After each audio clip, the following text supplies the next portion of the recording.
Olá galera liceísta, essa é a nossa segunda aula nesses tempos de coronavírus. O tema hoje, tempo e clima. Como diferenciar tempo e clima? Ora, Edson, de onde veio essa ideia de hoje? Essa ideia de hoje veio com um dia chuvoso que amanheceu. Então ao acordar, eu fui para minha varanda e olhei, estava aquela chuva fina, o tempo nublado, significa o estado momentâneo da atmosfera. A atmosfera naquele momento estava nublada, com uma chuva fina. Isso é o tempo. E o que é o clima, turma? O clima tem a ver com as sucessões desses tempos ao longo de anos e anos. Para eu fazer uma análise mais precisa do clima, eu preciso fazer uma análise durante 30, 35 anos para eu identificar que tipo climático domina aquela região. Então, tempo é o estado momentâneo e o clima é a sucessão desses tempos ao longo de anos. Então já fizemos essa primeira diferenciação entre tempo e clima. Agora vamos para os elementos que formam um clima. O que forma um clima? Como também os elementos que formam uma árvore, que formam qualquer tipo de objeto que você queira identificar. O clima também nós identificamos através de seus elementos, como pressão atmosférica, na questão do clima, as temperaturas variadas dos lugares, a umidade do ar, que pode também estar mais seco ou mais úmido, os ventos, os deslocamentos de massas de ar, como também as precipitações, como a queda de neve, a questão das chuvas. Então as precipitações têm muito a ver com as chuvas aqui no nosso clima tropical, tá ok? Então esses são os elementos de um clima. Vamos só repetir. Os elementos de um clima: pressão atmosférica, as temperaturas, a umidade, os deslocamentos dos ventos e a questão também das precipitações, ok? Vamos agora para os fatores que interferem nesses tipos climáticos. Você sabe quais são os tipos climáticos mais importantes do mundo? A gente vai ver já já nas zonas climáticas. Mas primeiro vamos identificar fatores. Então, naturalmente, o que pode interferir no clima? Vamos lá, isso que é super importante. É preciso o aluno ter uma compreensão do mundo, né, do nosso planeta, para que ele consiga identificar esses fatores naturais que podem alterar os climas. Por exemplo, latitude. A latitude é a distância em relação ao Equador.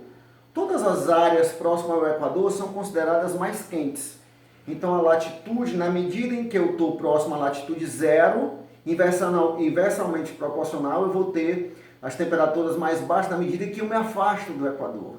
Tá? Então, a latitude é um fator climático importantíssimo.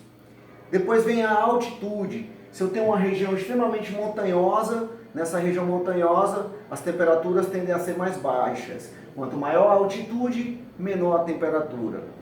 Tem também a questão da continentalidade e maritimidade. O que é isso, Edson? A continentalidade e maritimidade são fatores que vão interferir nos climas. Se eu estou numa região muito quente, se eu estou próximo ao litoral, há uma amenização do clima. Se eu estou lá dentro do continente, os climas são extremamente mais quentes. Então a proximidade marítima e adentrando para dentro do continente, a variação climática também vai acontecer.